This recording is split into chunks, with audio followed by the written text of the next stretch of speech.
All right, an all-new CNBC original podcast series is out today. The Crimes of Putin's Traitor is a real-life spy thriller hosted by senior Washington correspondent Eamon Javers. He joins us now with more. So, Eamon, a truly fascinating story, fascinating how it came together. Set it up for us. Yeah, Mike, that's right. I mean, first of all, this podcast is now live as of a couple of minutes ago, so you can listen to it on your ride into work this morning. Look, we were working on this project going back to September of last year, and the whole time we were researching the life of this young Russian oligarch named Vladislav Klyushin and his hack-to-trade campaign that hit American shareholders for millions of dollars. We realized that he could be part of a trade, and there you see the video. That's Klyushin in the tan shirt getting a bro hug from Vladimir Putin, and there Klyushin is just behind the flowers on the left-hand side of your screen, among the Russian prisoners released in that prisoner swap on August 1st. We had no idea that was coming exactly when it was coming. We were scheduled to launch on August 2nd with a documentary on this. We scrambled and launched it that same day, as you see that bro hug there being given by Vladimir Putin, to show the life and times of this young oligarch and the scam that he perpetrated on shareholders in American companies. They were stealing, using hacking technology, they were stealing SEC filings from American companies, trading on those in advance. So big stocks like Tesla, they had the earnings reports first, and they were making millions of dollars doing that. That is fascinating. I mean, it's funny because sometimes you'll hear people on Wall Street say, oh, give me tomorrow's newspaper today. Wouldn't even know how to make money on it. But if you have the actual filings and the results, you can make a pretty good bet in that direction. Talk a little bit about, I guess you talked to a former spy involved in all this. Yeah. What did they have to say about what, I guess, ultimately were the ends of this whole campaign? Right.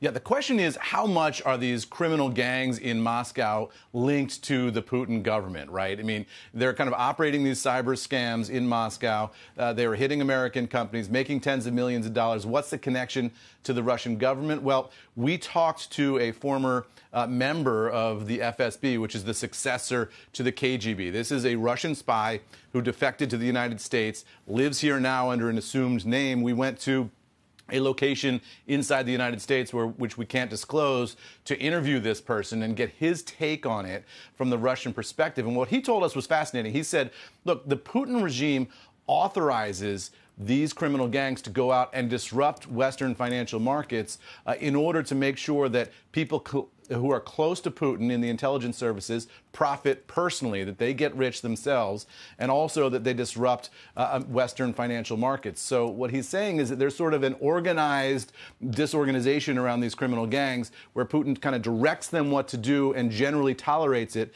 doesn't necessarily authorize each individual crime, but wants it all to happen.